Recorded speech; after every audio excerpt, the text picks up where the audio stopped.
You're listening to PetLifeRadio.com. Welcome to Animal Rights on Pet Life Radio. It's your host, Tim Link, and I'm so glad you're joining us today. My special guest today is sports columnist and author Robert Weintraub. And Robert's going to be here talking to us about his recently released book, No Better Friend, One Man, One Dog, and the Extraordinary Story of Courage and Survival in World War II. So it's going to be real interesting to dig into that, find out a little bit about the key characters in the book and a little bit about the history of dogs, war dogs, and going back to World War II. So it's going to be exciting to talk to Robert about that. But before we do, I have to announce, I have a big announcement. I've just recently released 2 meditation albums for your enjoyment, and my enjoyment, and your animal's enjoyment. The CDs are called Relax the Mind and Body Meditation, and also Guided Meditation, Connecting with the Animals. Both can be purchased and downloaded now by visiting CD Baby, or you can purchase them on iTunes or Amazon. Take a look at it. It's cdbaby.com/Tim Link, and you can listen to a little snippet of each of the meditations, and then hopefully you'll like them well enough that you'll download them and get your body and mind relaxed and learn how to connect with those animals. So once again, it's Relax the Mind and Body Meditation, Guided Meditation, Connecting with the Animals by Tim Link. Check it out today. Let me know what you think. I hope you enjoy it. We're going to come back right after these commercial breaks with author Robert Weintraub. Talk to him about his book, No Better Friend. Everybody hang tight. You're listening to the Animal Rights Show on Pet Life Radio. Sit. Stay. We'll be right back after a short pause. Well, 4 to be exact. Listen, cat people, it's just litter. Until you realize those big boxes mean big smells, big messes, and big money. Switch to World's Best Cat Litter, the only litter with concentrated power. It guarantees less smells, less work, all with less litter. Try the small bag that lasts one cat 30 days and you'll realize it's just litter, unless it's World's Best Cat Litter. Find it at Target, Walmart, and at your local grocery and pet stores. Amazing Pet Expos is coming to a city near you. Admission is always free, and your pet is welcome. Shopping, adoptions, free nail trims, discounted shots and microchipping, agility, a pet costume contest, and much more. Plus, meet the guys from Animal Planet's hit TV series Tank and Pit Boss. Online at AmazingPetExpos.com. Bring your pets to the Pet Expo.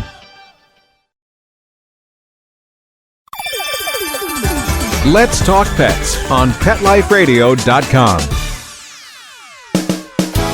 Welcome back to Animal Rights on Pet Life Radio. This is your host, Tim Link, and joining me now is author Robert Weintraub. Robert, welcome to the show. Hey, Tim. Thanks for having me. I really appreciate it. Oh, my pleasure. It's a great book. A lot of great details in here. Tell the listeners a little bit more about the book itself. Absolutely. Well, it's a true story about a very special prisoner of war who was held in World War II by the Japanese.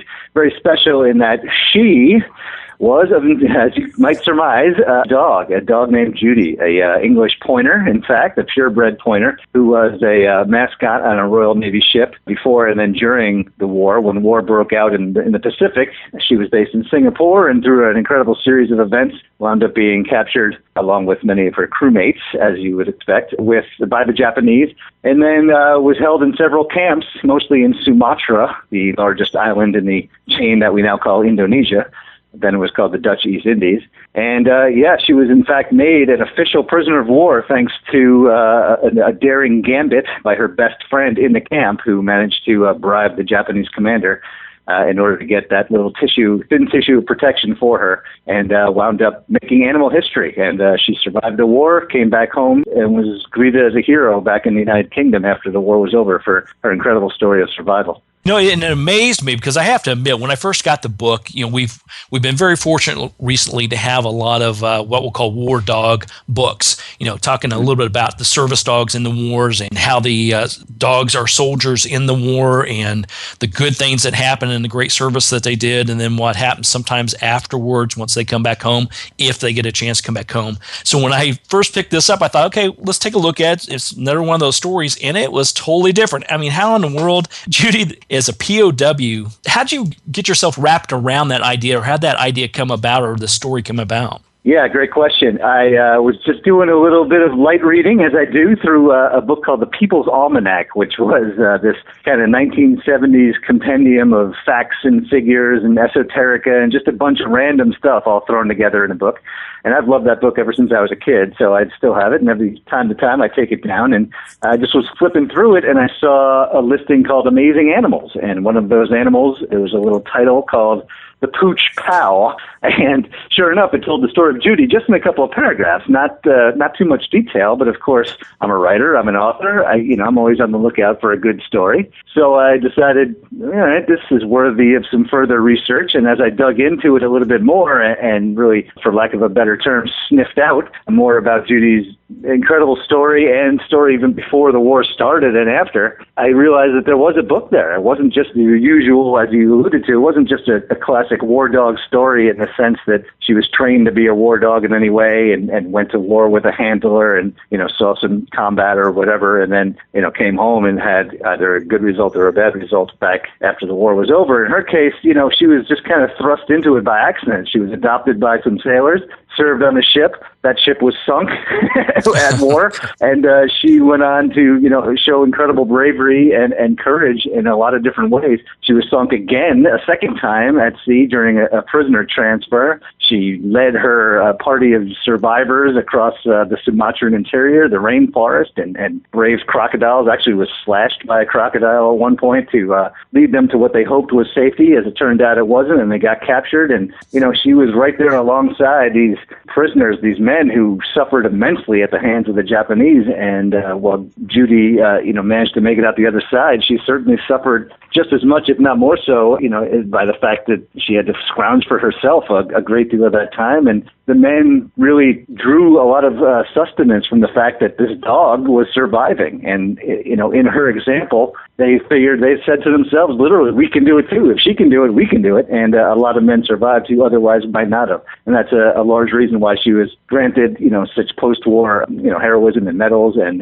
was really looked to as a symbol in the immediate aftermath of the war for being such a survivor. And it's really a story we can take to heart, not just because a dog did it, but anyone who went through that kind of situation. And the bond that she had with all the prisoners, but especially one in particular, really also resonated as well.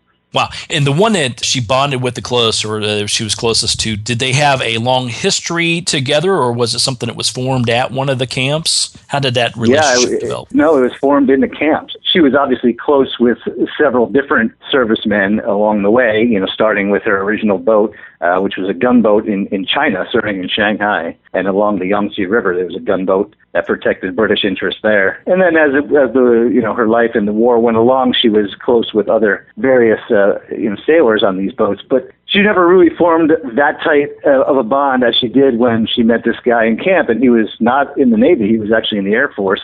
His name was Frank Williams, and he was a radar specialist who was in Singapore and had evacuated at the same time Judy did on her ship. Both their ships were sunk independently of each other, and they both basically swam for survival and made it onto desert islands and were eventually rescued, but then came up short in their desperate lunge to beat the Japanese out of the area. So both were captured independently, and then in one of the camps in 1942, Judy was kind of nosing around looking for some handouts food-wise. There wasn't much on offer, and the men were certainly, kind of getting toward the point of starvation at that point. And Frank reached out and he gave his entire bowl of rice, which was not that much, but it was all he had pretty much for the day. And he shared the entire thing, gave the whole thing to Judy. And Judy, of course, slurped the whole thing right up. And then immediately after that, they were sort of bonded for life. Just formed a really intense and immediate connection that is really hard to explain, even compared to the connection that she had with, her former best friends, quote unquote, on the ships and elsewhere in the camps.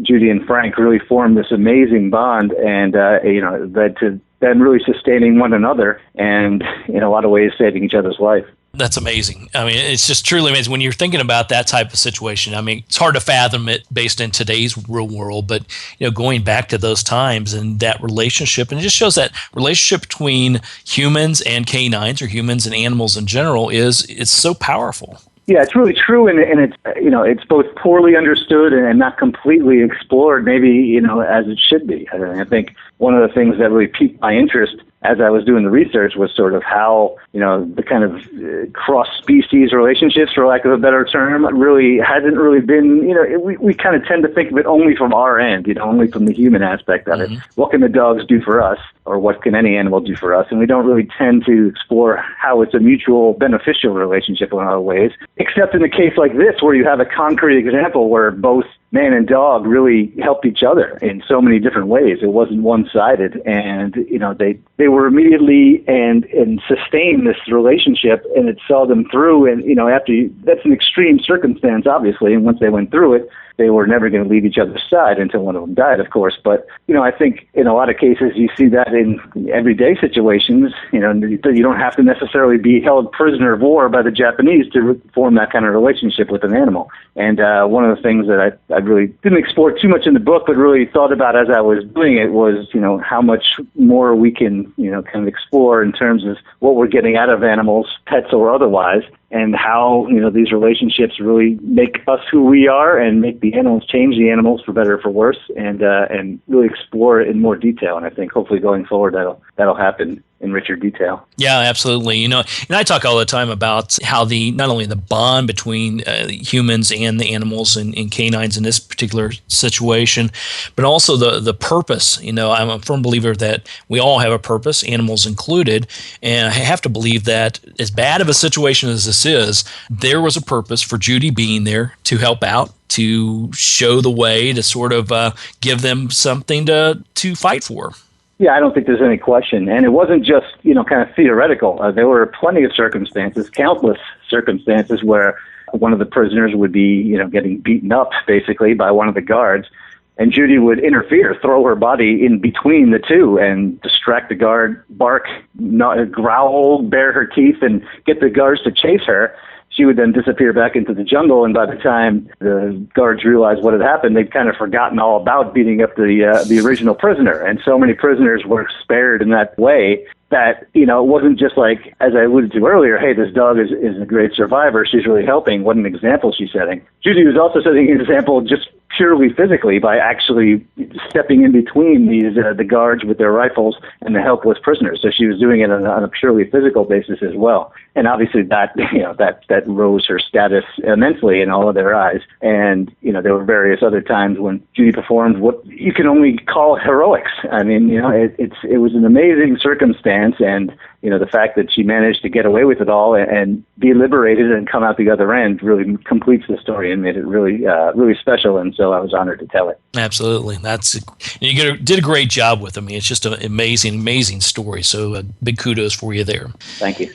I have to ask you about the novel as a whole, because obviously it's a little bit of a departure from your norm. You've written some great books like The House That Ruth Built and Victory Season, and well known for your being a well-known sports columnist for numerous magazines and publications. First of all, how was it to sort of step away from that aspect of it and write something that was a little bit of a departure?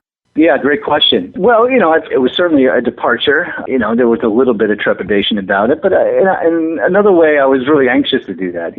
I wrote 2 books about baseball, as you alluded to, and I write about sports sort of, every day and have done for many years. So in that sense, those muscles are fully developed. There's no real, I don't want to say there's no challenge, because it's always a challenge to do something well, but I'm very confident in my ability to do that. Let's put it this way. After all this time, I have plenty of reps in that area.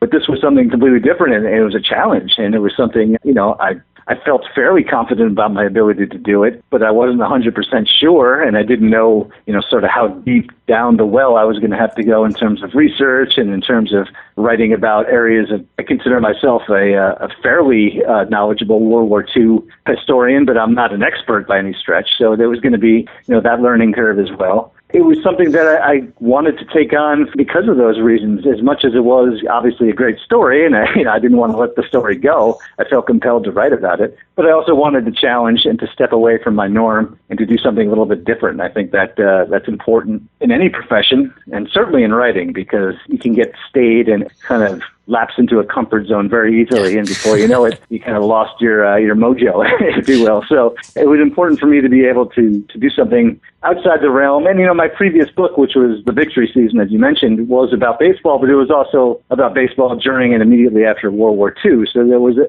certain natural, kind of left turn. I just stepped away from the baseball part of it and embraced the World War II aspect of it and added, an animal story into it. So we'll see what happens next, but it wasn't as radical a departure as it might have been otherwise. But it certainly was a challenge, and one I think that I was very glad to have the opportunities to do, no question about that. Yeah, absolutely.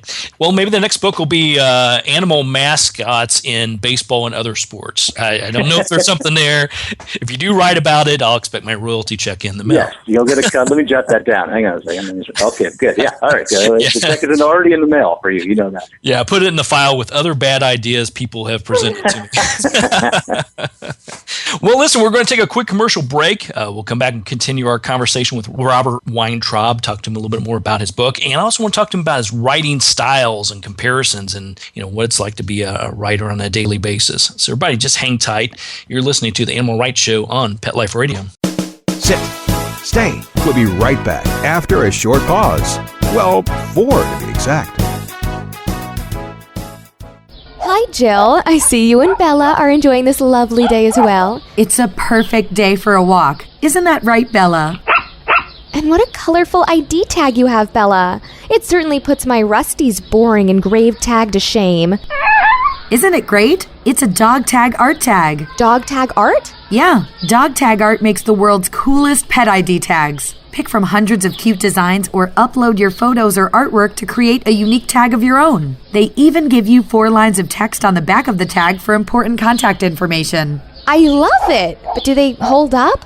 We have to replace Rusty's metal tags so often because the information wears away. Dog tag art tags are some of the highest quality pet tags out there. They're made with super durable stainless steel. Your information is always legible and the tags are guaranteed for life. Well, I'm sold. Where can I get my dog tag art tag for Rusty? DogTagArt.com. Sounds great! We can't wait to get online and get a tag of our own. DogTagArt.com. We keep best friends together. Use the coupon code RADIO for a 25% discount off any tag. Active for Pets is a new wellness platform and app that helps pet parents save time and money on their vet bills. Stop paying for unnecessary vet treatments. Consult with the vet online. Get unlimited access to your pet's entire health history from any computer or smartphone with the Active for Pets app. Vaccinations, medications, test results, and more. Active for Pets gives you access to a team of expert vets for non-emergency care. Make an appointment before, during, or after office hours. Skip the waiting room and get a secure online vet consult on your schedule. Taking care of your pets is as easy as it gets with Active for Pets. Ready to try Active for Pets? Listeners get 40% off a 1-year membership. To get this great offer, use promo code PETLIFE on the sign-up page of active4pets.com. That's ACTIV, the number 4, PETS.com. Or call 888-512-2848. Let's talk pets Let's talk pets on Pet Life Radio. Pet Life Radio. PetLifeRadio.com. Welcome back to Animal Rights on Pet Life Radio. Hey, another quick promotional plug for yours truly. My upcoming book, Talking with Dogs and Cats, Join the Conversation to Improve Behavior and Bond with Your Animals, is now available for pre-order. You can go to Amazon, Barnes & Noble, IndieBound Books, Books A Million, and other fine retailers and order a copy today. It will be in all major bookstores starting June 2nd, so it's right around the corner. We're really excited about that. You can find out more about me, the workshops, appearances, events, everything going on by going to talkingwithdogsandcats.com. It's talkingwithdogsandcats.com, and you can find out about the book. So we're real excited about that. I'm real excited about that. Hopefully you are too. So everybody check out Talking with Dogs and Cats by yours truly, Tim Link. Hey, we're here with author Robert Weintraub, talking to him about his book, No Better Friend, One Man, One Dog, and Their Extraordinary Story of Courage and Survival in World War II. Now, Robert, I want to talk to you a little bit about your writing process, styles, habits. I always like to know, do you have typically when you're writing, whether it's an article or writing a novel or a book like this, a historical book, do you have a process? Are you one of those early morning 4 a.m. kind of guys that have to get up and do it? Or are you one of those guys that, oh my God, the deadline is here tomorrow, I need to punch something out the door? Yeah, I definitely fall more into the latter camp than the 4 a.m. let's get to it camp, for sure. I do tend to do it every day. I think that is important that you get at least something down, whether it's even a sentence or you just copy a quote that somebody else said and get that onto your blank file there. Anything to make it feel like you actually have accomplished something that day, I think is important. But yeah, I tend to gain strength as the day goes along, so I usually try to get 3 or 4 hours of work done after lunch at a minimum. And after that, depending on, as you say, the deadline, how close I am, how much procrastination I've already previously done, I might put in some more time at night, depending. But generally speaking, those afternoon hours are when I tend to work. And I have a home office, quote unquote, but I really tend to prefer being out and about in public, a coffee shop, someplace, even if it's just like a park, so any kind of setting where there's other people and some ambient noise around and, maybe the occasional face to stare off at and kind of contemplate and, not just be in your own little world all the time. I think that's kind of self-defeating after a while, and it helps to get I come from a television background, and I worked in sports television for many years. And it's a very collaborative process, obviously, and you're obviously out at events and you're interacting at all times with other people, and it's definitely different from writing, and I understood that getting into it when I started to write more of a full-time job. But I try and get as much of my former life in terms of, just being around other people as much as possible as I can, just because I'm used to it and it helps me. It might not be for everybody. Plenty of people I know demand, perfect silence and they draw the window shades and they retreat into their own world. And that's great if it works for you. But for me, it doesn't at all. I'm kind of the opposite. I'm happy to write in the middle of Yankee Stadium if it works out, and if I can get an internet connection in there. And that's really how I go. So I'm sort of the opposite of the cliched up first thing in the morning and retreat into the dark cavern to write guy. I'm the put it off as long as possible and do it in public if I possibly can guy. There you go. But I think it's really interesting to hear you say it's important to do something every day, write something every day, and yeah. I think it's important. I mean, whether you have an article or a book or something that's due or not, it's important to be able to keep those writing muscles and ideas flowing, I think. Yeah, and it keeps just sort of what I call the tyranny of the blank page, kind of out of your psyche. It's very easy, as anyone knows who's tried to write, it's very easy to get distracted or to just kind of let the amount of pages you have ahead of you to kind of overwhelm you. And the best kind of defense against that is to break your project, whatever it is. If it's a book, I tend to break it down into just this chapter or just this little section or even just this paragraph sometimes, and work on that and get that to a pretty good state. And then I feel, all right, I've accomplished something. There's a sense of completion there, and I don't have to think about the other 350 pages I have yet to do, or even if it's just 5 more pages I have to do.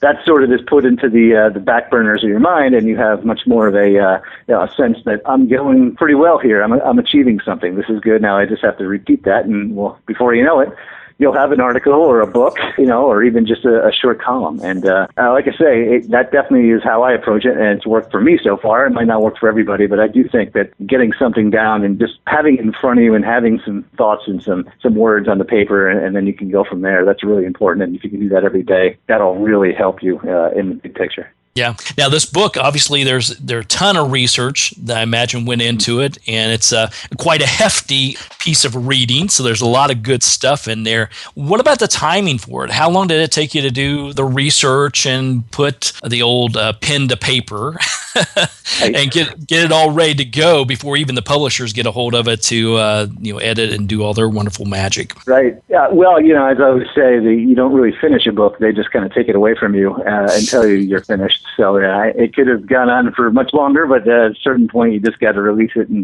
let the public have their say. But the total elapsed time, I suppose, was from the time I first read about Judy to the time that the book came out was about 20 months, so a little bit short of 2 years. in that time, as you say, there was obviously quite a bit of research. I went to London and to all over England, really, all over the United Kingdom for various reasons to do research, because obviously so much of this happened involving British sailors and soldiers and airmen. So there was a critical element there to try and fill in gaps, and I hired a researcher who helped me as well to, just kind of go through the thousands and thousands of documents that are available to kind of pick out the ones that were really important. And then, of course, the writing, generally speaking, I prefer to get as much research done ahead of time and then use that to write and kind of go on a big writing spree. In this case, because there was so much research involved and it was kind of as I went, there was a lot of it, I couldn't get it all done ahead of time. So I was writing and researching sort of, at the same time contemporaneously. And that was a different approach for me and a bit of a challenge, as it turned out, but not a crushing one. And every time I thought I had a handle on the material, there would be some other document or some other fact or some other avenue of research that I could go down. And that's great, and that's what you really want. You'd rather have too much story rather than not enough story, obviously. Mm-hmm. But at the same time, it also came to a point, and I had to turn it in. I had a deadline, and my editors got a hold of it. And after that, it's sort of, you're just triaging until the day they say no more, and it's a book now. Long story short, it was a lot of research, as you say, and a good deal of writing as I was doing it. Absolutely. A lot of research and a lot of time in pubs. So that works out well. I think it's the story to great success. That's right. You can't complain about that combination, no doubt about it. No, I hate that when they make me go into the pubs and talk to people. Yeah. I just hate that. Well, Robert, once everybody picks up a copy of No Better Friend, what would you hope after they read the book that they walk away with? What would be one or two things that you think, wow, they got this out of the book, then I've done my job? Yeah, good question. I think first and foremost is just how amazing a bond is possible between a man and a dog, and it doesn't necessarily, or a man and any animal really, or a woman and an animal.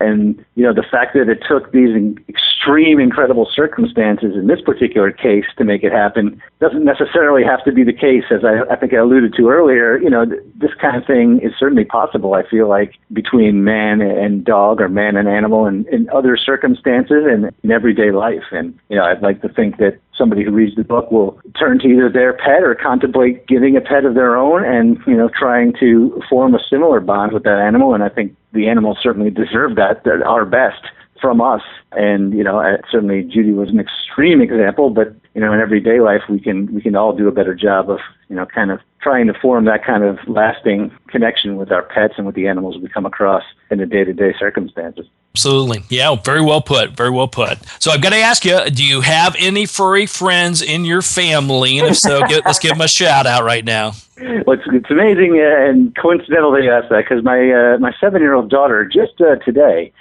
said to me, "Daddy, how can you write about a dog when we don't actually have a dog at home?" Oh, gotcha. And I said, "You got me there. That's the perfect question." And the answer is that you aren't old enough just yet to get a dog. We were waiting for I have a 7-year-old and a 5-year-old, and I grew up with dogs. I grew up with golden retrievers, and it's certainly one of the high points of my youth and my young adulthood, I would say, and after that as well. But I didn't get my first dog until I was, I think, 10 or 11. So we're waiting till our kids are just a little bit older and more responsible, so it doesn't fall all upon Daddy, and they are of more physical stature to be able to handle a dog rather than be afraid of it at the same time that they have it in their own home. So we're just going to wait a little bit, and I think a dog is on its way, but don't tell my daughter that if you're listening out there. I'll make sure she gets a copy of this episode. Don't worry. Exactly. I think there's no better way. A golden retriever and you in the park writing your next great novel. Now you're talking. I see it now. Well, Robert, where can people find out more about you and get a copy of the book and keep track of all your wonderful events and things that you got going on? Great question. Yeah, well, you can get the book anywhere books are sold or downloaded or listened to. Amazon, Barnes & Noble, Costco, Target, you name it, obviously online. And at my website, which is robweintraub.com, www.robweintraub.com.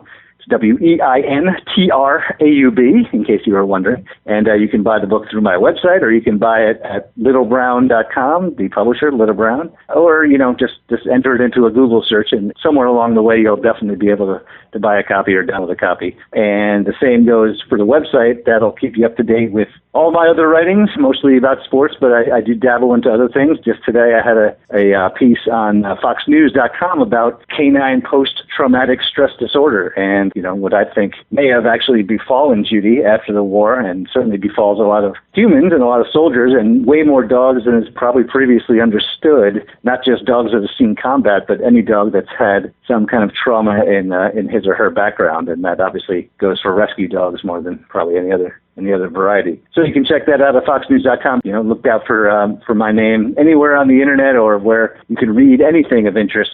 I'll be there. There you go. Sounds good. So everybody take a look at everything Rob's got going on. It's robweintraub.com. Definitely pick up a copy of the book, No Better Friend, One Man, One Dog, and the Extraordinary Story of Courage and Survival in World War II. Rob, hey, thanks for coming on the show. Congratulations again on such a great piece of work. And we look forward to seeing and hearing from you in the near future. Tim, I greatly appreciate it, man. Thanks so much. Oh, my pleasure. Well, we're coming to the end of the show today, so I'd like to thank everyone for listening to Animal Rights on Pet Life Radio. I'd also like to thank our sponsors and producers for making this show possible. To find out more about me, Tim Link, and the other guests I've interviewed on the Animal Rights Show, you can go to PetLifeRadio.com, click on the Animal Rights icon, and listen to and download all the wonderful interviews and episodes. And while you're there, make sure you check out all the other wonderful hosts and shows on Pet Life Radio. That's PetLifeRadio.com. If you have any questions, comments, or ideas for this show, please email me. You can email me at tim@petliferadio.com, and I'll be glad to answer your questions, entertain your comments, and bring on the people you want to hear from most. So, until next time, write a great story about the animals in your life. Write it in a blog, an article, or in a book. And who knows, you may be the next guest on Animal Rights on Pet Life Radio. Have a great day. Let's Talk Pets, every week on demand, only on PetLifeRadio.com.